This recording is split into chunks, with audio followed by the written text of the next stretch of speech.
TV ಸಮಸ್ತ ವೀಕ್ಷಕರಿಗೆ ಸ್ವಾಗತ ಸುಸ್ವಾಗತ. ಸಾಹಿತ್ಯ, ಸಾಮಾಜಿಕ ಮತ್ತು ಹಲವಾರು ವಿಶೇಷ ಕಾರ್ಯಕ್ರಮಗಳನ್ನು ಪ್ರಸಾರ ಮಾಡುವ ನಿಮ್ಮ ನೆಚ್ಚಿನ ಚಿಂತನಾ ಟಿವಿ ಯೂಟ್ಯೂಬ್ ಚಾನಲ್ ಅನ್ನು ತಪ್ಪದೆ ವೀಕ್ಷಿಸಿ, ಶೇರ್ ಮಾಡಿ ಮತ್ತು ಸಬ್ಸ್ಕ್ರೈಬ್ ಮಾಡಿ, ಮರೆಯದೆ ಕಮೆಂಟ್ ಮಾಡಿ. ಧನ್ಯವಾದಗಳು.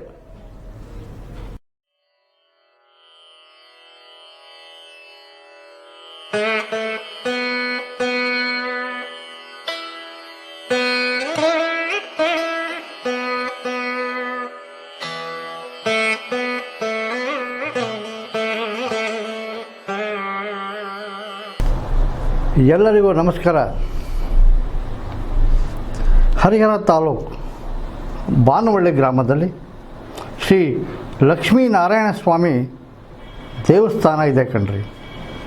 ಹೊಯ್ಸಳರ ಕಾಲದ ಈ ಪುನರ್ ನಿರ್ಮಿತ ನೂತನ ದೇವಸ್ಥಾನದ ಕಳಸಾರೋಹಣ ಕಾರ್ಯಕ್ರಮ ಧಾರ್ಮಿಕ ಕಾರ್ಯಕ್ರಮಗಳ ಜೊತೆ ಫೆಬ್ರವರಿ 5 ಮತ್ತು 6ರಂದು ನಡೆಯಲಿದೆ. ಅತಿ ಸುಂದರವಾದ ಈ ಲಕ್ಷ್ಮೀನಾರಾಯಣ ಸ್ವಾಮಿ ವಿಗ್ರಹ ಎಲ್ಲರನ್ನ ಆಕರ್ಷಿಸುತ್ತೆ ಕಣ್ರಿ.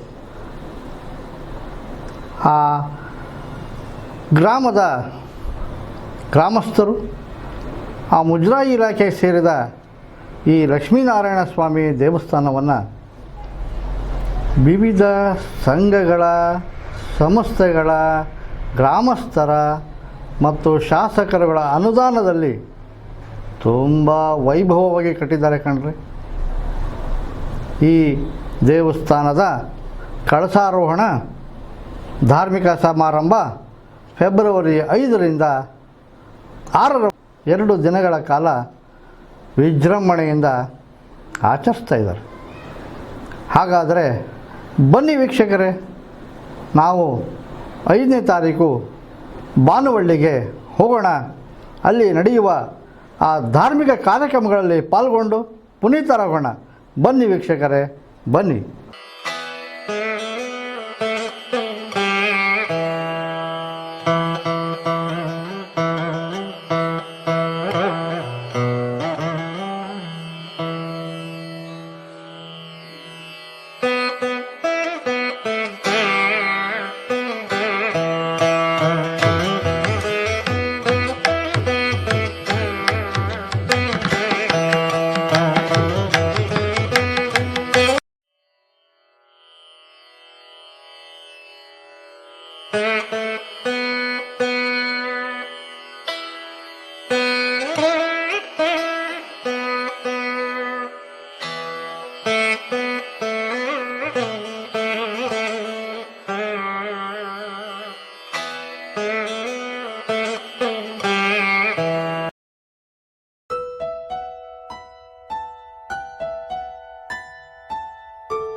ಶ್ರೀ ಲಕ್ಷ್ಮೀನಾರಾಯಣ ಸ್ವಾಮಿಯನ್ನು ಮನದಲ್ಲಿ ಧ್ಯಾನಿಸಿಕೊಳ್ತಾ ನಮ್ಮೂರಿನ ಭಕ್ತಾದಿಗಳೇ ಹಾಗೂ ಈ ದೇವಸ್ಥಾನವನ್ನು ಕಟ್ಟಲು ಹಗಲಿರುಳು ಶ್ರಮಿಸತಕ್ಕಂಥ ಪದಾಧಿಕಾರಿಗಳೇ ಮಾಹಿತಿಗಳನ್ನು ಕೊಡಲಿಕ್ಕೆ ನಾವು ಇಷ್ಟಪಡ್ತೀವಿ. ಇದು ಮುಜರಾಯಿ ಇಲಾಖೆಗೆ ಸಂಬಂಧಪಟ್ಟಿರ್ತಕ್ಕಂಥ ದೇವಸ್ಥಾನವಾಗಿದ್ದು ಇದರಲ್ಲಿ ಇದು ಬಿದ್ದು ಹೋಗಿತ್ತು. ಭಾಳ ಹಿಂದೆ 800 ಚಿಲ್ಲರೆ ವರ್ಷ ಆಯಿತು ಇದು ಕಟ್ಟಿ. ಅದು ಬಿದ್ದು ಹೋದ್ಮೇಲೆ ಮಾನ್ಯ ಶ್ರೀ ನಿಜ್ಲಿಂಗಪ್ಪನವರು ಬಾನವಳ್ಳಿಗೆ ಬಂದಾಗ ದೇವಸ್ಥಾನಕ್ಕೆ ಭೇಟಿ ಕೊಟ್ಟು ದೇವಸ್ಥಾನ ಸೋರ್ತಿತ್ತು, ಅದಕ್ಕೆ ರಿಪೇರಿ ಮಾಡಿರಿ ಅಂತ ಹೇಳಿ ಒಂದು 40,000 ಆವಾಗಿನ ಕಾಲದಲ್ಲಿ ಅನುದಾನವನ್ನು ಬಿಡುಗಡೆ ಮಾಡ್ತಾರೆ. ಅದನ್ನು ಮತ್ತೆ ಎಗೈನ್ ಅದು ಮತ್ತೊಂದು 16 ವರ್ಷ ಆದಮೇಲೆ ಮತ್ತೆ ಸೋರಕ್ಕೆ ಶುರು ಆಗ್ತದೆ. ಆವಾಗ ವೀರೇಂದ್ರ ಪಾಟೀಲ್ ಅವರು ಬಾನವಳ್ಳಿಗೆ ಬಂದಾಗ ಈ ದೇವಸ್ಥಾನದ ಮತ್ತೆ ರಿಪೇರಿಗೋಸ್ಕರ ಅವರು ಸಹ ಧನ ಸಹಾಯವನ್ನು ಮಾಡಿದ್ದಾರೆ. ಹೀಗೆ ಈ ಪರಂಪರಾಗತವಾಗಿ ಬಂದಿರತಕ್ಕಂಥ ಕ್ರಿಸ್ತಶಕ 1275ರಲ್ಲಿ ವೀರರಾಮಚಂದ್ರ ದೇವನ ಮಂತ್ರಿ ತಿಪ್ಪರ್ಸು ಅಂತಕ್ಕರು ಈ ದೇವಸ್ಥಾನಕ್ಕೆ ಸಾಕಷ್ಟು ಹುಂಬಳಿಯನ್ನು ಕೊಡ್ತಾರೆ. ಸಾಕಷ್ಟು ಹುಂಬಳಿಯನ್ನು ಕೊಟ್ಟು ಈ ದೇವಸ್ಥಾನ ಸಾಂಗೋಪಾಂಗವಾಗಿ ಈ ಪೂಜೆ ಪುನಸ್ಕಾರಗಳು ನಡೀಲಿ ಅಂತಕ್ಕಂಥ ಉದ್ದೇಶದಿಂದ ದತ್ತಿಯನ್ನು ದಾನ ಮಾಡ್ತಾರೆ. ಆದರೆ ಅದು ಏನಾಯಿತು ಅಂತಂದರೆ ಇವತ್ತಿನ ಈ ಕಾರಣದಿಂದ ಈ ದತ್ತಿ ಆಸ್ತಿಯನ್ನು ಬೇರೆ ಪರಬರೆ ಆಗಿ ಹೋಗ್ಬಿಡ್ತು. ಅದು ಒಂದು ನೋವು. ಯಾವುದೇ ಆದಾಯ ಮೂಲದ ಇಲ್ಲದೇ ಇರ್ತಕ್ಕಂಥ ಈ ದೇವಸ್ಥಾನಕ್ಕೆ ಭಕ್ತಾದಿಗಳು ಎಸ್ಪೆಷಲಿ ನಾನು ಈ ಸಮಿತಿಯವರು ಭಾಳ ಕಷ್ಟಪಟ್ಟಿದ್ದಾರೆ. ಅದರಲ್ಲಿ ಕರಬಸಪ್ಪ ಅಂತವರು ನಿಂತ್ಕೊಂಡಿದ್ದು ಕೆಲಸ ಮಾಡಿಸ್ತಾರೆ, ಕಣ್ಣಪ್ಪ ಓಡಾಡಿ ಮಾಡಿದವರು, ಇನ್ನು ಇನ್ನು 9 ಜನ ಎಲ್ಲರೂ ಸತತವಾಗಿ 24 ಗಂಟೆಗಳು ಕೆಲಸ ಮಾಡಿ ಆ ದೇವರ ಸೇವೆಯನ್ನು ಮಾಡಿದ್ದಾರೆ. ನಾವೆಲ್ಲ ಮಾಡಿರ್ತಕ್ಕಂಥ ಸೇವೆ ವಿನಃ ನಾವು ಕೊಡುಗೆ ಅಂತ ಅಲ್ಲ, ಇದು ಸೇವೆ, ನಮ್ಮ ಸೇವೆ. ಆ ಸೇವೆ ಮಾಡಿ ಒಂದು ಸುಂದರವಾದ ದೇವಸ್ಥಾನವನ್ನು ಕಟ್ಟಲಿಕ್ಕೆ ಎಲ್ಲರೂ ಪ್ರಯತ್ನಪಟ್ಟರು. ಸರ್ಕಾರದಿಂದ ಸಾಕಷ್ಟು ಧನ ಸಹಾಯ ಬಂತು. ಆನಂತರ ವೀರೇಂದ್ರ ಹೆಗ್ಡೆ ಅವರು 2 ಲಕ್ಷ ರೂಪಾಯಿ ಕೊಟ್ಟರು, ಹೊರನಾಡಿನ ಗುರುಗಳು ಕೊಟ್ಟರು. ಹೀಗೆ ಗುರುಗಳಿಂದಲೂ ಕೂಡ ಇದಕ್ಕೆ ವಂತಿಗೆಯನ್ನು ಬಂದಿರತಕ್ಕಂಥದ್ದು ಒಂದು ವಿಶೇಷ. ಯಾಕೆಂದರೆ ಆ ಗುರುಗಳು ಆಶೀರ್ವಾದ ಮಾಡಿ ಅವ್ರು ಕಳಿಸತಕ್ಕಂಥ ಆ ದೇಣಿಗೆ ಆ ದೇವನ ಈ ದೇವಸ್ಥಾನವನ್ನು ಕಟ್ಟಲಿಕ್ಕೆ ಒಂದು ಪ್ರೇರಣೆ ಆಯಿತು. ಎಲ್ಲರೂ ನಿಂತ್ಕೊಂಡಿದ್ದು ಮಾಡಿದ್ದಾರೆ. ಇಡೀ ಊರು ಜನ ಮತ್ತು ಸುತ್ತಮುತ್ತಲು ಭಕ್ತರು ಕೂಡ ಈ ದೇವಸ್ಥಾನಕ್ಕೆ ಒಂದು ಒಳ್ಳೆಯ ದೇವಸ್ಥಾನ ಕಟ್ಟಬೇಕಂತ ಇಚ್ಛೆಯಿಂದ ಮಾಡಿದ್ದಾರೆ. ಈ ದೇವಸ್ಥಾನ ಈ ರೀತಿಯಲ್ಲಿ ಆತ ನಿರ್ಮಾಣ ಮಾಡ್ಕೊಂಡಿದ್ದಾನೆ. ಪ್ರಪ್ರಥಮವಾಗಿ ನಾವು ದೇವಸ್ಥಾನದ ಕಟ್ಟಬೇಕು ಅಂತ ಅಂದಾಗ ಒಂದು ಮಾತು ಹೇಳಿದ್ದೆ, ನಾನೇ ಹೇಳಿದ್ದೆ, ದೇವಸ್ಥಾನವನ್ನು ನಾರಾಯಣ ಸ್ವಾಮಿನೇ ಕಟ್ಸ್ಕೊಳ್ತಾನೆ, ನಾವು ಕಟ್ಟೋದಲ್ಲ. ನಾವು ಯಾರು? ನಾವು ನೆಪ ಮಾತ್ರರು. ಕಟ್ಸಿನ ಶಕ್ತಿ ಅವನಿಗೆ ಐತಿ ಅಂತಂದು 3 ವರ್ಷ ಹಿಂದೆ ಪ್ರಾರಂಭವಾಗಿರ್ತಕ್ಕಂಥದ್ದು. ಈಗ ಅದು ವಿಜೃಂಭಣೆಯಿಂದ ದೇವಸ್ಥಾನ ಆಗಿದೆ. ಅದು ಕಾರ್ಯಕ್ರಮ 5 ಮತ್ತು 6ನೇ ತಾರೀಕು ಇದೆ. ಈ ಕಾರ್ಯಕ್ರಮಕ್ಕೆ ಎಲ್ಲ ಸದ್ಭಕ್ತರು ಬರಲಿ. ಈ ದೇವಸ್ಥಾನವನ್ನು ಇನ್ನೊಂದು ಮುಖ್ಯವಾದ ಈ ದೇವಸ್ಥಾನದ ಒಂದು ದೇವರ ಒಂದು ವಿಶೇಷತೆ ಹೇಳ್ತೀನಿ. ಈಗಲೂ ಕೂಡ ನಮ್ಮ ಹಳ್ಳಿಗಾಡಿನ ಜನಗಳು ಯಾವ ಬೆಳೆಯನ್ನು ಬೆಳಿಬೇಕು ಅನ್ನೋದಕ್ಕೂ ಕೂಡ ಪ್ರಸಾದವನ್ನು ಕೇಳುವಂಥ ಸ್ಥಿತಿ ನಮ್ಮಲ್ಲಿದೆ. ಕಾಯಿಲೆ ಆಗಿರ್ತಕ್ಕಂಥವ್ರು ಭಾಳ ಜನ ಬಂದು ದೇವರ ಆಶೀರ್ವಾದ ಪಡ್ಕೊಂಡು ಗುಣಮುಖ ಇರ್ತಕ್ಕಂಥ ಸಾಕಷ್ಟು ಉದಾಹರಣೆಗಳು ನಮ್ಮಲ್ಲಿದೆ. ಹೀಗಾಗಿ ಈ ದೇವಸ್ಥಾನ ತುಂಬ ಪ್ರಸಿದ್ಧವಾಗಿತ್ತು. ಆದರೆ ಎಲೆಮರೆ ಕಾಯಿ ಆಗಿಬಿಟ್ಟಿತ್ತು ಇಲ್ಲಿವರೆಗೂ. ಅಷ್ಟು ವರ್ಷಗಳಿಂದ ಕಟ್ಟಡ ಆಗಿರ್ತಕ್ಕಂಥ ಈ ದೇವಸ್ಥಾನ ಎಲೆಮರೆ ಕಾಯಿ ಅಂತ ಆಗಿತ್ತು. ಅದನ್ನು ಬೇರೆ ಎಲ್ಲ ದೇಶದ ಭಕ್ತರೆಲ್ಲ ನಡ್ಕೊಂಡು ಸುಖವನ್ನು ಹೊಂದಲಿ, ಅದು ಆ ದೇವರ ಆಶೀರ್ವಾದ ಪಡೀಲಿ ಅಂತ ವಿಚಾರದಿಂದ ಇದನ್ನು ಕಟ್ಟಡ ಮಾಡಿಸಿದ್ದಾರೆ. ಎಲ್ಲ ಸೇರ್ಕೊಂಡು ಮಾಡಿದ್ವಿ. ಇದರ ಉದ್ಘಾಟನೆ 5 ಮತ್ತು 6ನೇ ತಾರೀಕಿದೆ. ಅದಕ್ಕೆ ತಾವೆಲ್ಲರೂ ಬರಬೇಕು, ಈ ದೇವರ ಆಶೀರ್ವಾದವನ್ನು ಪಡ್ಕೊಳ್ಬೇಕು ಅಂತ 4 ಮಾತನ್ನು ಹೇಳಿ ನನ್ನ ಮಾತನ್ನು ಮುಗಿಸ್ತೇನೆ. ಆಮೇಲೆ ಇಲ್ಲಿ ಒಂದು ಶಾಸನ ಇದೆ. ರಾಮಚಂದ್ರ ದೇವ ಮತ್ತು ತಿಪ್ಪರ್ಸು ಅಂತಕ್ಕಂಥವ್ರು ಈ ದೇವಸ್ಥಾನದ ದತ್ತಿ ಕೊಡ್ತಾರಲ್ಲ, ಅವಾಗ ಒಂದು ಶಾಸನ ಬರೀತಾರೆ. ಶಾಸನ ಭಾಸ್ಕರಾಚಾರ್ಯ ಅಂತ.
ಹಾಗೆಯೇ ಶ್ರೀ ಮಹಾವಿಷ್ಣು ಏನು ನಮ್ಮೂರಲ್ಲಿ ಲಕ್ಷ್ಮೀನಾರಾಯಣ ಅಂತ ಏನು ಕರಿತೀವಿ, ಈ ದೇವಸ್ಥಾನ ದಕ್ಷಿಣ ಭಾರತದಲ್ಲೇ ಎಲ್ಲೂ ಇಲ್ಲ ಇಷ್ಟು ದೊಡ್ಡ ಪ್ರತಿಮೆ. ಇಂಥ ಪ್ರತಿಮೆಯನ್ನು ನಾವು ಬೇರೆ ದೊಡ್ಡ ಪಟ್ಟಣದಲ್ಲಿದ್ದಿದ್ರೆ ಅದರದ್ದು ಇದೇ ವಿಶೇಷ ಭಾಳ ಇರ್ತಿತ್ತು. ಆದರೆ ನಮ್ಮ ಗ್ರಾಮದಲ್ಲಿ ಇದ್ದು ನಮ್ಮ ಗ್ರಾಮವನ್ನು ಉದ್ಧಾರ ಮಾಡೋಕ್ಕೋಸ್ಕರನೇ ಈ ಲಕ್ಷ್ಮೀನಾರಾಯಣ ಇಲ್ಲಿ ಅವತರಿಸಿದಾನಂತ ನಮ್ಮ ಒಂದು ಅನಿಸಿಕೆ. ಈ ಒಂದು ದೇವಸ್ಥಾನಕ್ಕೆ ತನು ಮನ ಧನ ಪ್ರತಿಯೊಂದು ಕೂಲಿಕಾರರು ಸತಿಗೂ ಇವತ್ತಿನ ದಿನ ನಮ್ಮ ಊರಿಂದ ಇದಕ್ಕೆ ದೇಣಿಗೆಯನ್ನು ಕೊಟ್ಟು ಈ ದೇವಸ್ಥಾನವನ್ನು ಜೀರ್ಣೋದ್ಧಾರ ಮಾಡಿದ್ದಾರೆ. ಅದೇ ರೀತಿ ಅಕ್ಕಪಕ್ಕದ ಗ್ರಾಮಗಳು ಸಹ ಈ ರೀತಿ ದೇಣಿಗೆಯನ್ನು ಕೊಟ್ಟು ಸಹಕಾರ ಮಾಡಿದ್ದಾರೆ. ಈ ಎಲ್ಲರಿಗೂ ನಮ್ಮ ಈ ದೇವಸ್ಥಾನ ಸಮಿತಿ ವತಿಯಿಂದ ಧನ್ಯವಾದಗಳನ್ನು ಅರ್ಪಿಸಿ ನಾನು ಮಾತನ್ನು ಮುಗಿಸ್ತೀನಿ. ಜೈ ಹಿಂದ್, ಜೈ ಕರ್ನಾಟಕ. ಲಕ್ಷ್ಮೀನಾರಾಯಣ ಸ್ವಾಮಿ ಆಶೀರ್ವಾದ ಅಂತ ಹೇಳಿದ್ರೆ ಪಡ್ಕೋಬೇಕಾದ್ರೆ ನಾವೆಲ್ಲ ಪುಣ್ಯ ಮಾಡಿರ್ಬೇಕು. ಅಂಥ ಒಂದು ಸನ್ನಿಧಾನದಲ್ಲಿ ಇವತ್ತು ನಾವೆಲ್ಲರೂ ನಿಂತ್ಕೊಂಡಿದ್ದೀವಿ. ಈ ಸ್ವಾಮಿ ಕೃಪೆಗೆ ನಾವೆಲ್ಲ ಪಾತ್ರರಾಗಬೇಕಾದ ಭಾಳಷ್ಟು ಎಷ್ಟು ನಾವು ಇದರಲ್ಲಿ ಶಕ್ತಿ ಇದೆ ಅನ್ನೋದು ನಮಗೆ ಗೊತ್ತಿಲ್ಲ. ನಮ್ಮ ಅಣ್ಣರಿಗೆ ಭಾಳ ಹೇಳ್ತಾರೆ. ನಾವು ಹೊರಗಡೆ ಅಡ್ಡಾಡ್ಬೇಕಾದ್ರೆ, ಹೊರಗಡೆ ತಿರುಗಾಡ್ಬೇಕಾದ್ರೆ ನಿಮ್ಮೂರಲ್ಲಿ ಲಕ್ಷ್ಮೀನಾರಾಯಣ ಸ್ವಾಮಿ ದೇವಸ್ಥಾನ ಇದೆ, ಅಲ್ಲಿ ಪೂಜೆ ಮಾಡಿಸ್ಕೊಂಬರ್ರಿ ಅಂತ ಜ್ಯೋತಿಷ್ಯ ಹೇಳೋರು ಪಂಡಿತರು ಅವರೆಲ್ಲ ಹೇಳ್ತಾರೆ. ಕಾರಣ ಏನಪ್ಪ ಅಂತ ಹೇಳಿದ್ರೆ, ಈ ನಾರಾಯಣ ಸ್ವಾಮಿ ಈ ತೊಡೆ ಮೇಲೆ ಲಕ್ಷ್ಮಿನ ಕುಂದಿರಿಸ್ಕೊಂಡ್ರೆ ಅದು ಎಲ್ಲಿ ಇಲ್ಲ, ನೀವು ಅಲ್ಲಿಗೆ ಹೋಗಿ ಪೂಜೆ ಮಾಡ್ಬೇಕು ಅಂತ ಹೇಳಿ ಎಲ್ಲ ಈ ಪಂಡಿತರು ಶಾಸ್ತ್ರ ಹೇಳ್ತಕ್ಕಂಥವ್ರು ಹೇಳ್ತಾರೆ. ಆ ದೃಷ್ಟಿಯಿಂದ ಯಾವುದೇ ಒಂದು ದೋಷಗಳನ್ನು ಪರಿಹಾರ ಮಾಡ್ಕೋಬೇಕು ಅಂತ ಹೇಳಿದ್ರೆ ಅದು ಬಾನವಳ್ಳಿಗೆ ಬಂದು ಅವ್ರ ದೋಷವನ್ನು ಪರಿಹಾರ ಮಾಡ್ಕೊಳ್ತಕ್ಕಂಥ ಒಂದು ವ್ಯವಸ್ಥೆ ನಮ್ಮೂರಿನಲ್ಲಿದೆ. ಅದು ಏನೋ ಭಾಳ ಹಿಂದೆನೇ ಈ ಒಂದು ನಾವೆಲ್ಲ ಸೇವೆ ಮಾಡ್ತಕ್ಕಂಥ ಒಂದು ಅವಕಾಶವನ್ನು ಪಡ್ಕೊಂಡು ಸೇವೆ ಮಾಡಬೇಕಾಯಿತು. ಭಾಳಷ್ಟು ಲೇಟಾಗಿ ಈ ಸ್ವಾಮಿ ಸೇವೆ ಮಾಡ್ತಕ್ಕಂಥ ಅವಕಾಶ ಎಲ್ರಿಗೂ ಸಿಕ್ಕತ್ತೆ. ಆದರೆ ಒಂದು ಒಳ್ಳೆಯ ಒಂದು ಕಾರ್ಯಕ್ರಮ. ಮೊದಲನೇದಾಗಿ ನಾನು ಎಲ್ರಿಗೂ ಅಭಿನಂದನೆ ಹೇಳಬೇಕು. ಈ ಕಾರ್ಯಕ್ರಮದಲ್ಲಿ ಮುಂಚೂಣಿಯಾಗಿ ನಿಂತ್ಕೊಂಡಿದ್ದು ಅವ್ರ ಮನೆ ಕೆಲಸಗಳನ್ನ, ಅವ್ರ ಜವಾಬ್ದಾರಿಗಳನ್ನ, ಮನೆ ಜವಾಬ್ದಾರಿಗಳನ್ನ ಎಲ್ಲವನ್ನು ಬದಿಗೊತ್ತಿ ಈ ಸ್ವಾಮಿ ಸೇವೆ ಮಾಡೋದಕ್ಕೋಸ್ಕರ ಅವರ ಎಲ್ಲ ಜವಾಬ್ದಾರಿಗಳನ್ನ ಮರೆತು ಕೆಲಸ ಮಾಡಿದ್ದಾರೆ. ಪ್ರಪ್ರಥಮವಾಗಿ ಅವರೆಲ್ಲರಿಗೂ ಇಲ್ಲಿ ಕೆಲಸ ಮಾಡಿರ್ತಕ್ಕಂಥ ಎಲ್ಲ ಭಕ್ತಾದಿಗಳಿಗೂ, ಎಲ್ಲ ಸೇವಾಕರ್ತರಿಗೂ ನಾನು ಹೃತ್ಪೂರ್ವಕವಾಗಿ ಧನ್ಯವಾದಗಳನ್ನ ಹೇಳ್ತಾನೆ. ಅದೇ ರೀತಿಯಾಗಿ ಇನ್ನು ಮುಂದೆ ಸಹ ಈ ಒಂದು ಕಾರ್ಯಕ್ರಮನ, ಈ ದೇವಸ್ಥಾನದ ಜವಾಬ್ದಾರಿನ ಹೆಚ್ಚಿನದಾಗಿ ತಗೊಂಡಿರ್ತಕ್ಕಂಥ ಮುಂದೆ ಅವ್ರು ಇರೋವರೆಗೂ ನಡೆಸ್ಕೊಂಡು ಹೋಗ್ಬೇಕು. ಆ ಭಗವಂತ ನಮ್ಗೆ ಎಲ್ಲಿವರೆಗೂ ಶಕ್ತಿ ಕೊಟ್ಟಿರ್ತಾನೆ ಬಂದು ನಾವು ಸಹ ಈ ಸ್ವಾಮಿ ಸೇವೆ ಮಾಡೋದಕ್ಕೆ ಅವಕಾಶವನ್ನು ಮಾಡಿಕೊಳ್ತೇವೆ. ನಾನು ಹರಿಹರದಲ್ಲಿರೋದ್ರಿಂದ ಸ್ವಲ್ಪ ನನ್ನ ಸೇವೆ ಕಡಿಮೆ ಆಗೈತಿ. ಆದರೂ ಮುಂದೊಂದು ಅವಕಾಶ ಸಿಕ್ಕರೆ ಬಂದು ನಾವು ಸೇವೆ ಮಾಡ್ತೇವೆ ಅಂತಂದು ಹೇಳ್ತೇವೆ. ಈ ಸಂದರ್ಭದಲ್ಲಿ ಈ ಸ್ವಾಮಿ ಮುಂದೆ ಮಾತಾಡಲಿಕ್ಕೆ ಅವಕಾಶ ಮಾಡಿಕೊಟ್ಟ ಚಿಂತನ ಟಿವಿ ಅವ್ರಿಗೂ ಎಲ್ರಿಗೂ ನನ್ನ ಜಯಂತಿ. ಶ್ರೀ ಲಕ್ಷ್ಮೀನಾರಾಯಣ ಸ್ವಾಮಿ ದೇವಸ್ಥಾನದ ಎಲ್ಲ ಸಮಿತಿಯವರಿಗೆ ಹಾಗೂ ಲಕ್ಷ್ಮೀನಾರಾಯಣ ಸ್ವಾಮಿಯ ಸದ್ಭಕ್ತರಿಗೂ 5-6ನೇ ತಾರೀಕಿಗೆ ಬರುವಂಥ ಎಲ್ಲ ಸದ್ಭಕ್ತರಿಗೂ ಈ ಲಕ್ಷ್ಮೀನಾರಾಯಣ ಸ್ವಾಮಿ ಒಳ್ಳೇದು ಮಾಡಲಿ ಅಂತಂದೇಳಿ ನನ್ನ ಆತ್ಮಹತ್ಯೆ ಮುಗಿಸ್ತೀನಿ. ನನ್ನ ಶಿರಸಾಷ್ಟಾಂಗ ನಮಸ್ಕಾರಗಳು ಹಾಗೂ ಶ್ರೀ ಲಕ್ಷ್ಮೀನಾರಾಯಣ ಸ್ವಾಮಿಗೆ ನನ್ನ ಶಿರಸಾಷ್ಟಾಂಗ ನಮಸ್ಕಾರಗಳು. ಈ ದಿನ ನಾವೆಲ್ಲ ಇಲ್ಲಿ ನೆರೆದಿರೋ ಮುಖ್ಯ ಉದ್ದೇಶ ಅಂದರೆ, ಹರಿಹರ ತಾಲೂಕು ಬಾನವಳ್ಳಿ ಗ್ರಾಮದಲ್ಲಿ ಹೊಯ್ಸಳರ ಕಾಲದಲ್ಲಿ ನಿರ್ಮಿತವಾಗಿದ್ದ ಶ್ರೀ ಲಕ್ಷ್ಮೀನಾರಾಯಣ ದೇವಸ್ಥಾನವನ್ನು ಪುನಃ ನಿರ್ಮಾಣ ಮಾಡಿ ನಮ್ಮ ಗ್ರಾಮಸ್ಥರು ಹೆಚ್ಚಿನ ಒಂದು ಶ್ರಮದಿಂದ ಈ ದೇವಸ್ಥಾನ ಈ ದಿನ ಈ ಒಂದು ಸುಂದರ ರೂಪವನ್ನು ಕಂಡಿದೆ. ಇದಕ್ಕೆಲ್ಲ ಶ್ರಮಿಸಿರತಕ್ಕಂಥ ನಮ್ಮ ಗ್ರಾಮಸ್ಥರಿಗೆ ನಾನು ಹೃತ್ಪೂರ್ವಕ ಧನ್ಯವಾದವನ್ನು ಅರ್ಪಿಸಿ ಶ್ರೀ ಲಕ್ಷ್ಮೀನಾರಾಯಣ ಸ್ವಾಮಿ ಎಲ್ಲರಿಗೂ ಆರೋಗ್ಯವನ್ನು ದಯಪಾಲಿಸಲಿ ಅಂತ ಹೇಳಿ ಮತ್ತೊಮ್ಮೆ ಎಲ್ಲರ ವಂದಿಸಿ ನಮ್ಮ ಮಾತು ಮುಗಿಸ್ತೇನೆ. ನಾರಾಯಣ ದೇವಸ್ಥಾನದ ಪುನರ್ ನಿರ್ಮಾಣದ ದೇವಸ್ಥಾನದ ವತಿಯಿಂದ 5 ಮತ್ತು 6ನೇ ತಾರೀಕು ಫೆಬ್ರವರಿ 5 ಮತ್ತು 6ನೇ ತಾರೀಕನ್ನು ನಿಗದಿ ಮಾಡಲಾಗಿದೆ. ಎಲ್ಲ ದೇವಸ್ಥಾನದ ಸದ್ಭಕ್ತರು 5 ಮತ್ತು 6ನೇ ತಾರೀಕಿಗೆ ಆಗಮಿಸಬೇಕಾಗಿ ತಮ್ಮಲ್ಲಿ ವಿನಂತಿಸಿಕೊಳ್ಳುತ್ತೇವೆ. ನಮ್ಮ ಬಾನವಳ್ಳಿ ಗ್ರಾಮದ ಆದಿದೇವತೆಯಾಗಿರ್ತಕ್ಕಂಥ ಶ್ರೀ ಲಕ್ಷ್ಮೀನಾರಾಯಣ ಸ್ವಾಮಿಗೆ ನಮಸ್ಕರಿಸುತ್ತಾ, ಈ ಒಂದು ನಮ್ಮ ಗ್ರಾಮದಲ್ಲಿ ಶ್ರೀ ಲಕ್ಷ್ಮೀನಾರಾಯಣ ಸ್ವಾಮಿ ದೇವಸ್ಥಾನ ಶಿಥಿಲಗೊಂಡಿತ್ತು. ಸುಮಾರು 3 ವರ್ಷಗಳಿಂದ ಈ ಒಂದು ಕಟ್ಟಡದ ಕಾಮಗಾರಿ ಭಾಳ ಇದರಿಂದ ಬೃಹತ್ವಾಗಿ ಒಂದು ಮುಜರಾಯಿ ಇಲಾಖೆ, ಕರ್ನಾಟಕ ಸರ್ಕಾರದ ಸಹಕಾರದೊಂದಿಗೆ ಮತ್ತು ಗ್ರಾಮಸ್ಥರು, ಬಾನವಳ್ಳಿ ಗ್ರಾಮದ ಸಮಸ್ತ ಗ್ರಾಮಸ್ಥರು ಹಾಗೂ ಅಕ್ಕಪಕ್ಕ ಗ್ರಾಮದ ಗ್ರಾಮಸ್ಥರ ಸಹಾಯ ಮತ್ತು ತನುಮನ ಧನದೊಂದಿಗೆ ಎಲ್ಲರೂ ಅರ್ಪಿಸಿ ಈ ಒಂದು ಕಾರ್ಯದಲ್ಲಿ ಎಲ್ಲರೂ ಕೂಡ ಹಗಲು ಇರುಳು ಎನ್ನದೆ ಎಲ್ಲ ಸಮಾಜದ ಸಮಸ್ತ ಗ್ರಾಮಸ್ಥರು ಕೂಡ ಭಾಳ ಶ್ರಮವನ್ನು ಪಟ್ಟದಕ್ಕೆ ಈ ಒಂದು ಬೃಹತ್ತಾದ ಕಟ್ಟಡವನ್ನು, ಗೋಪುರವನ್ನು ನಮ್ಮ ಗ್ರಾಮದಲ್ಲಿ ನೆರವೇರಿಸಲಿಕ್ಕೆ ಸಾಧ್ಯವಾಗಿದೆ. ಈ ಒಂದು ಕಟ್ಟಡದ ಅಂದಾಜು ಮೊತ್ತ 2,10,00,000 ರೂಪಾಯಿಗಳಿಗೆ ಅಂದಾಜು ಪಟ್ಟಿಯನ್ನು ತಯಾರಿಸಿ ನಾವು ಹಿಂದಿನ ಸರ್ಕಾರ ಶ್ರೀಮಾನ್ ಸಿದ್ದರಾಮಯ್ಯನವರು ಮುಖ್ಯಮಂತ್ರಿ ಆಗಿದ್ದರು ಮತ್ತು ಮುಜರಾಯಿ ಸಚಿವರು ಇವರು ಪ್ರಕಾಶ್ ಹುಕ್ಕೇರಿ ಅಂತ ಇದ್ದರು. ಅವರ ಒಂದು ಅಧಿಕಾರ ಅವಧಿಯಲ್ಲಿ ಇದ್ದಾಗ ಅಂದಾಜು ಪಟ್ಟಿ ಸಮೇತ ನಮ್ಮ ಊರಿನ ಗ್ರಾಮದ ಹಿರಿಯರು ಮತ್ತು ಸ್ಥಳೀಯ ಶಾಸಕರ ಕರ್ಕೊಂಡು ಸನ್ಮಾನ್ಯ ಮುಖ್ಯಮಂತ್ರಿಗಳ ಹತ್ತಿರ ನಾವೆಲ್ಲರೂ ನಿಯೋಗ ಹೋದಾಗ ಅವರು ನಮಗೆ ಈ ಒಂದು ಇಷ್ಟೊಂದು ದೊಡ್ಡ ಪ್ರಮಾಣದಲ್ಲಿ ನೀವು ಮಾಡ್ತಾ ಇದ್ದೀರಾ, ನೀವು ನಿಮ್ಮ ಗ್ರಾಮದಲ್ಲಿ ಹೆಚ್ಚಿನ ರೀತಿಯನ್ನು ಇದನ್ನು ಮಾಡ್ಕೊಳ್ರಿ, ಪಟ್ಟಿ ಹಾಕ್ಕೊಂಡು ಎಲ್ಲರೂ ಆರ್ಥಿಕ ನೆರವನ್ನು ಹೊಂಚ್ಕೊಂಡು ಮಾಡಿರಿ, ಈ ಒಂದು ದೊಡ್ಡ ಕಾರ್ಯಕ್ಕೆ ನಾವು ಇಷ್ಟೊಂದು ಇದನ್ನು ಮಾಡಲಿಕ್ಕಾಗಲ್ಲ, ಆದಷ್ಟು ಇಲಾಖೆಗೆ ಶಿಫಾರಸು ಮಾಡ್ತೇನೆ ಅಂತಂದೇಳಿ ಮುಜರಾಯಿ ಇಲಾಖೆಗೆ ಮುಖ್ಯಮಂತ್ರಿಗಳಾಗಿರ್ತಕ್ಕಂಥ ಸಿದ್ದರಾಮಯ್ಯನವರು ಶಿಫಾರಸು ಮಾಡಿದರು. ಎಲ್ಲಿಗೆ? ಮುಜರಾಯಿ ಇಲಾಖೆಗೆ. ಮುಜರಾಯಿ ಇಲಾಖೆಯಿಂದ ನಮಗೆ ಅದು ಅಂದಾಜು ಪಟ್ಟಿ ಕಳಿಸಿದಾಗ 10 ಲಕ್ಷ ರೂಪಾಯಿ ಬಿಡುಗಡೆ ಆಯಿತು. ಮೊದಲನೇ ಕಂತಾಗಿ 10 ಲಕ್ಷ ಬಿಡುಗಡೆ ಆದಾಗ ನಾವೆಲ್ಲರೂ ಗ್ರಾಮಸ್ಥರೆಲ್ಲ ಸಭೆ ಸೇರಿ ಎಲ್ಲ ವರ್ಗದವರು, ಎಲ್ಲ ಸಮಾಜದವರು ಎಲ್ಲರೂ ಸೇರಿಬಿಟ್ಟು ಪಟ್ಟಿಯನ್ನು ಬರ್ಕೊಂಡು ನಮ್ಮ ಗ್ರಾಮದಲ್ಲಿ ಎಲ್ಲರೂ ಅವರವರ ಶಕ್ತಿ ಅನುಸಾರವಾಗಿ ಎಲ್ಲರೂ ದೇವರಿಗೆ ಯಾರೂ ಇಲ್ಲ ಅನ್ನಲಿಲ್ಲ, ಎಲ್ಲರೂ ಸಹಕಾರ ಮಾಡಿದರು. ಎಲ್ಲರ ಒಂದು ಕೃಪೆ ಇದನ್ನು ಆಶೀರ್ವಾದದಿಂದ ಈ ಒಂದು ಕಟ್ಟಡವನ್ನು ಮಾಡಲಿಕ್ಕೆ ನಾವೆಲ್ಲ ಕ್ರೋಢೀಕರಿಸಿಕೊಂಡು ಹಣವನ್ನು ಮತ್ತು ಮುಜರಾಯಿ ಇಲಾಖೆಯಿಂದ ಆ ಹೆಚ್ಚಿನ ನೆರವು ಅಂತಂದರೆ ನಮಗೆ ಕಳೆದ ಹೋದ ವರ್ಷದಲ್ಲಿ ಇವರೇನಿದ್ರಲ್ಲ ರುದ್ರಪ್ಪ ಲಮಾಣಿಯವರು ಮುಜರಾಯಿ ಸಚಿವರು ಇದ್ದಾಗ ಅವರು ನಮಗೆ ಭಾಳ ಇಲಾಖೆಯಿಂದ ಅನುದಾನವನ್ನು ಒದಗಿಸಿಕೊಟ್ರು. ಮೊದಲನೇದಾಗಿ ನಾವು ಗ್ರಾಮಸ್ಥರ ಪರವಾಗಿ ಮತ್ತು ಒಂದು ದೇವಸ್ಥಾನ ಕಮಿಟಿ ವತಿಯಿಂದ ಶ್ರೀಮಾನ್ ಮಾಜಿ ಸಚಿವರಾಗಿರ್ತಕ್ಕಂಥ ರುದ್ರಪ್ಪ ಲಮಾಣಿ ಅವರಿಗೆ ಭಾಳ ಅನಂತ ಧನ್ಯವಾದಗಳನ್ನು ಅರ್ಪಿಸಲೇಬೇಕಾಗುತ್ತದೆ ಈ ಒಂದು ಸಂದರ್ಭದಲ್ಲಿ. ಆಮೇಲೆ ವ್ಯವಸ್ಥಾಪಕರಾಗಿರ್ತಕ್ಕಂಥ ನಿರ್ಮಿತಿ ಕೇಂದ್ರದ MD ರವಿ ಅವರು ಭಾಳ ನಮಗೆ ಅಂದಾಜು ಪಟ್ಟಿಯನ್ನು ಅವರೇ ತಯಾರಿಸಿ ಈ ಒಂದು ಮಹತ್ತರವಾದಂಥ ಕಾರ್ಯದಲ್ಲಿ ಪಟ್ಟಣ ಶೆಟ್ಟಿ ಅವರು DC ಅವರಿದ್ರು, ಅವರು ನಮಗೆ ಅಂದಾಜು ಪಟ್ಟಿಗೆ ಅನುಮೋದನೆ ಕೊಟ್ಟದ್ದು.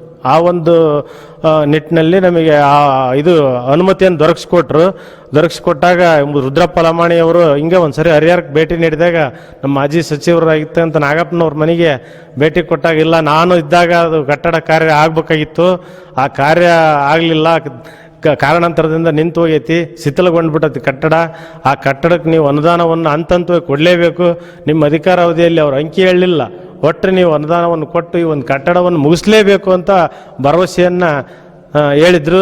ಅವ್ರು ಹೇಳಿದಾಗೆ ಅವರು ಸಹ ನಡ್ಕೊಂಡು ನಮಗೆ ಅನುದಾನವನ್ನು ಒದಗಿಸಿಕೊಟ್ರು.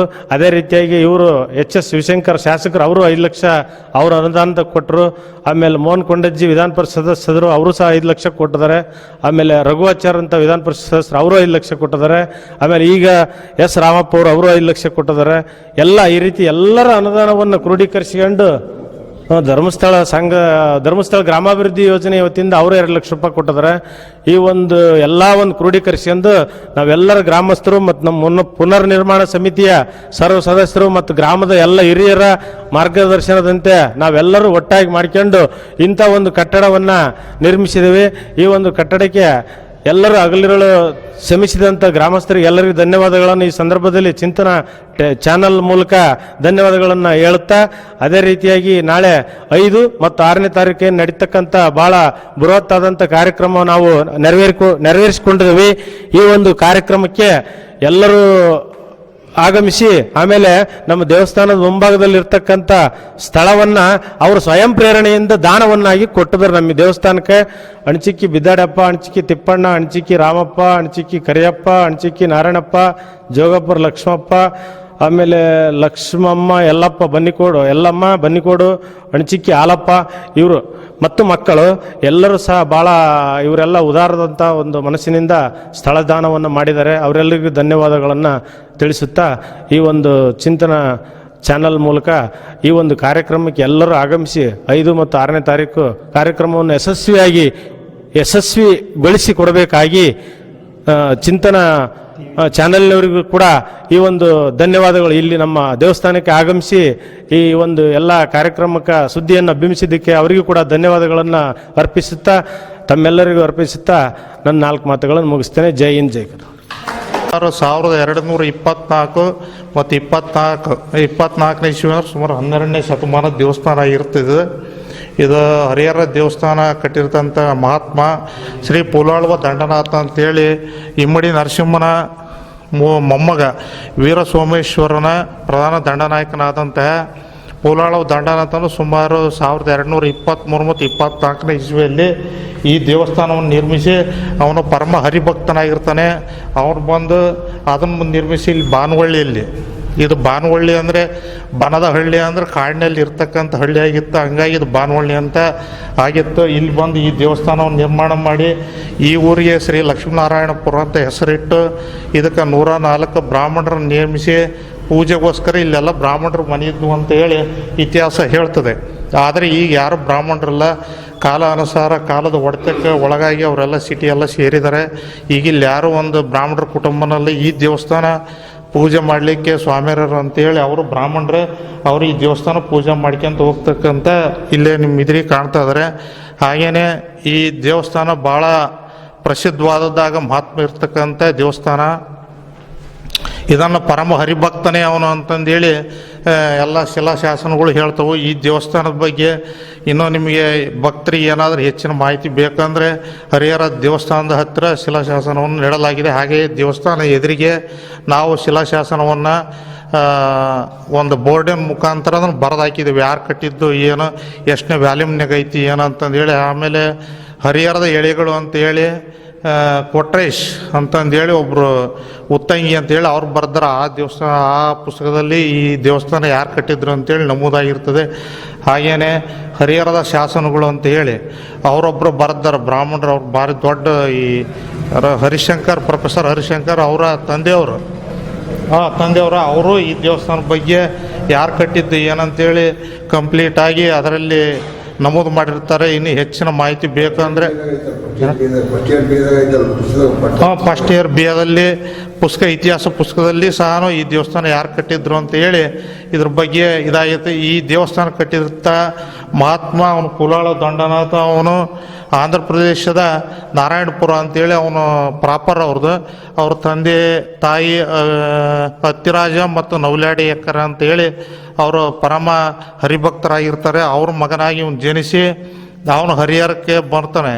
ಯಾಕೆ ಬರ್ತಾನೆ ಅಂದರೆ ಅವನು ವೀರ ಸೋಮೇಶ್ವರ ಅವನು ಹೊಯ್ಸಳರ ದೊರೆಯಾಗಿರ್ತಾನೆ. ಅವನ ಒಂದು ದಂಡನಾಯಕನಾಗಿ ಹರಿಹರ ದೇವಸ್ಥಾನ ಕಟ್ಟಿ ಇಲ್ಲಿ ಬಂದು ಅವನ ಕನಸ್ನಾಗ ಹೇಳ್ತದದು, ಇಲ್ಲ ನೀನೇ ಕಟ್ಟಬೇಕು, ನೀ ಪರಮ ಹರಿಭಕ್ತ ಅಂತೇಳಿ ಹರಿಹರೇಶ್ವರನ ದೇವಸ್ಥಾನ ವೀರ ಸೋಮೇಶ್ವರ ಕಟ್ಟಕ್ಕೆ ಹೋದಾಗ ಬಿಡಿದಾಗ ಅವನ ಸ್ವಪ್ನದಲ್ಲಿ ಬಂದು ನೀ ಕಟ್ಬೇಡಪ್ಪ, ನಾನು ಪರಮ ಹರಿಭಕ್ತ, ಅವನೇ ಬಂದು ಕಟ್ಟಬೇಕು ಅಂತೇಳಿ ಆದೇಶ ಆದಾಗ ಅವನೇ ಬಂದು ಆ ದೇವಸ್ಥಾನನ ಕಟ್ಟಿ ಈ ದೇವಸ್ಥಾನನ ಕಟ್ಟಿ ಇದಕ್ಕೆ ಲಕ್ಷ್ಮೀನಾರಾಯಣಪುರ ಅಂತೇಳಿ ಹೆಸರು ಇಟ್ಟು, ಲಕ್ಷ್ಮೀನಾರಾಯಣ ದೇವರು ಸುಮಾರು ಇದು 12 ಅಡಿ ಎತ್ತರ ಇದೆ.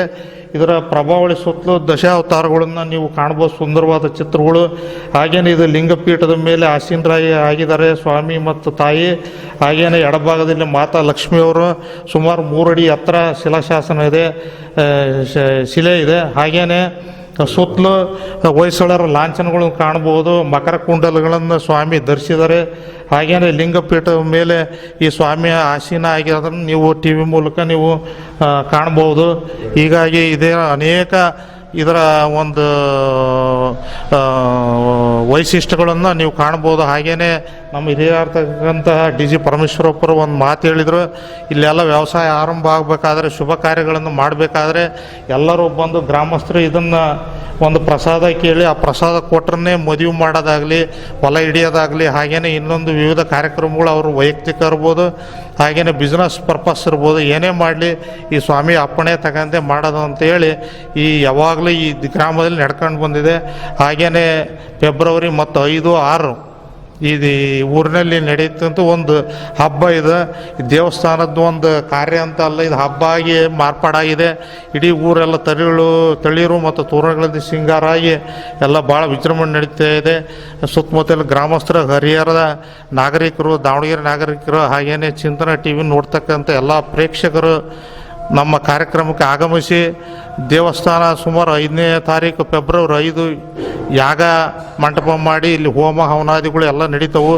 ಭಾಳ ವಿಶೇಷವಾಗಿದೆ. ಹಾಗೆ ಹರಿಹರದ ಆಗಮಿಕರಾದ ನಾರಾಯಣ ಜೋಯಿಸರು, ಹಾಗೆಯೇ ನಮ್ಮ ಊರಿನ ಅಂಜನಪ್ಪ ಜೋಯಿಸರು, ಹಾಗೆಯೇ ರುದ್ರಪ್ಪ ಸ್ವಾಮಿಗಳು, ಇವರೆಲ್ಲ ಮೂವರ ನೇತೃತ್ವದಲ್ಲಿ ಭಾಳ ಶ್ರೇಷ್ಠವಾದ ಹೋಮ ಹವನಾದಿಗಳು ನಡೀತವೆ. ನೀವು ಎಲ್ಲರೂ ಬಂದು ಭಾಗವಹಿಸಿ ಹಾಗೆಯೇ ಅದರ ದರ್ಶನ, ಸ್ವಾಮಿ ದರ್ಶನ ತಗೊಂಡು ಹಣ್ಣುಕಾಯಿ ಮಾಡಿಸ್ಕೊಂಡು, ಹಾಗೆಯೇ ತಿರುಮಳ ದಿವಸ 6ನೇ ತಾರೀಕು 8ರಿಂದ 9ವರೆಗೆ ಕೂಡ್ಲಿ ಶೃಂಗೇರಿ ಜಗದ್ಗುರುಗಳು ಅಭಿನವ ವಿದ್ಯಾರಣ್ಯ ಸ್ವಾಮಿಗಳು ಅಂತೇಳಿ ಅವರು ಚಕ್ರ ಸಾಧಕರು, ಅವ್ರು ಬಂದು ನಮ್ಮ ದೇವಸ್ಥಾನದ ಕಳಸಾರೋಹಣ ಮಾಡಿ ಅವರ ಆಶೀರ್ವಾದನ ತಾವೆಲ್ಲರೂ ತಗೋಬೇಕಂತೇಳಿ ಈ ಮೂಲಕ ನಮ್ಮ ಗ್ರಾಮಸ್ಥರು ಹಾಗೂ ಪುನರ್ನಿರ್ಮಾಣ ಸಮಿತಿ ಸದಸ್ಯರು, ಅಧ್ಯಕ್ಷರು, ನಮ್ಮ ಊರಿನ ಗ್ರಾಮಸ್ಥರು ಎಲ್ಲರ ಪರವಾಗಿ ನಿಮ್ಮಲ್ಲಿ ವಿನಂತಿ ಮಾಡಿಕೊಳ್ತೀವಿ.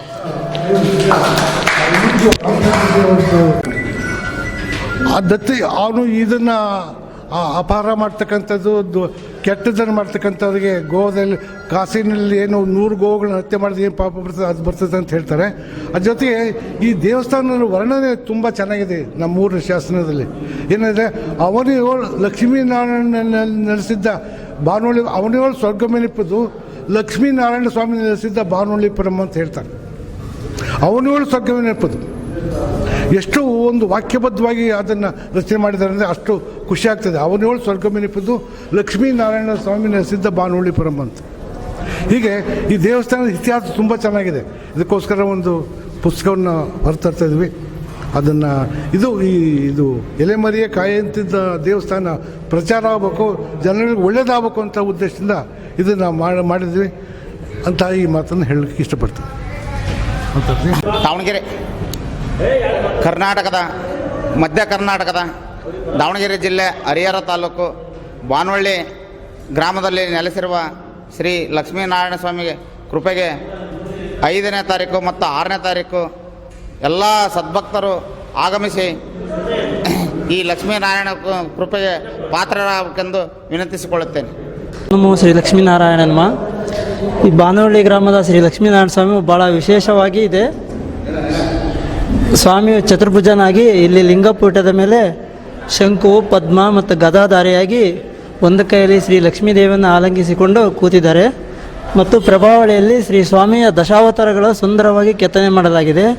ಈ ಸ್ವಾಮಿಯ ವಿಶೇಷತೆ ಏನೆಂದರೆ, ಇಲ್ಲಿ ಪ್ರತಿಯೊಂದು ಕಾರ್ಯಗಳಿಗೂ ಸ್ವಾಮಿಯ ಹೂವಿನ ಪ್ರಸಾದವನ್ನು ಕೇಳಿ ಮುಂದಿನ ಕಾರ್ಯಗಳನ್ನು ಮಾಡ್ತಾರೆ. ಆಯಿತಾ?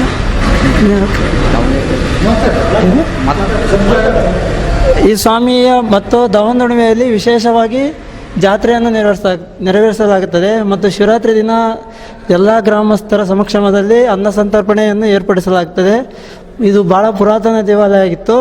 ಇವಾಗ ಗ್ರಾಮಸ್ಥರ ಸಹಕಾರದ ಮೇರೆಗೆ ಮತ್ತು ಭಕ್ತಾದಿಗಳ ನೆರವಿನಿಂದ ಒಂದು ಸುಂದರ ನೂತನ ದೇವಸ್ಥಾನವನ್ನು ಗ್ರಾಮಸ್ಥರು ಕೈಗೊಂಡಿದ್ದಾರೆ. ಇದೇ ಫೆಬ್ರವರಿ 5 ಮತ್ತು 6ನೇ ತಾರೀಕು ಸ್ವಾಮಿಯ ವಿಮಾನ ಗೋಪುರದ ಕಳಸ ಪ್ರತಿಷ್ಠಾಪನೆ ಮತ್ತು ಶ್ರೀ ಸ್ವಾಮಿಗೆ ಪ್ರಾಣ ಪ್ರತಿಷ್ಠಾಪನೆ ಹೋಮ ಕಾರ್ಯಗಳು ಇರ್ತವೆ. ಸಮಸ್ತ ಭಕ್ತಾದಿಗಳು ಆಗಮಿಸಿ ಶ್ರೀ ಸ್ವಾಮಿ ಕೃಪೆಗೆ ಪಾತ್ರರಾಗಬೇಕೆಂದು ತಮ್ಮಲ್ಲಿ ವಿನಂತಿಸಿಕೊಳ್ಳುತ್ತೇವೆ.